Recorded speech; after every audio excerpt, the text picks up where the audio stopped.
Hi friends, అందరికీ good evening. ఇక్కడ చూడండి, లాస్ట్ వీడియోలో ఆర్బీఐ క్విజ్ ఎలా రాయాలి అనేది చెప్పడం జరిగింది.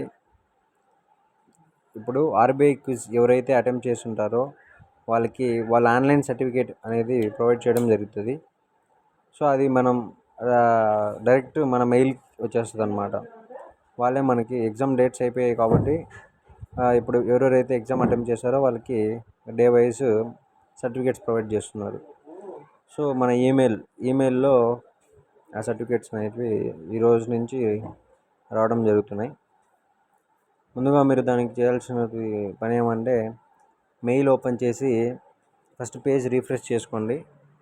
ఆ తర్వాత ఇలా వస్తుంది ఆర్బీఐ 90 క్విజ్ అని చెప్పి.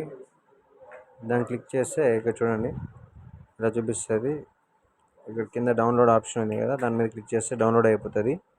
ఆ తర్వాత మీకు గ్యాలరీకి వచ్చేస్తుంది అనమాట.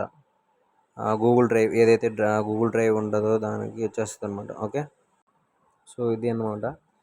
ఈ సర్టిఫికేట్స్ మనకి ఫ్యూచర్లో యూజ్ అవుతుందా అని అంటే, జస్ట్ మనం ఫార్మాలిటీకి మన స్టడీ సర్కిల్స్లో ఉన్నప్పుడు మనం ఎటువంటి క్విజెస్ పార్టిసిపేట్ చేసాం, ఎలాంటి యాక్టివిటీస్లో మనం అటెంప్ట్ చేసాం అనేటువంటిది మనకు ఫ్యూచర్ రెఫరెన్స్ కోసం పనికి వస్తుంది అనమాట సర్టిఫికేట్స్. ఓకే, అలాగే వీడియో చూడడం కాదు, చూసిన వీడియోని ప్రతి ఒక్కరూ లైక్ చేసిన ప్రతి ఒక్కరూ సబ్స్క్రైబ్ చేసుకోండి ఛానల్ని. అప్పుడే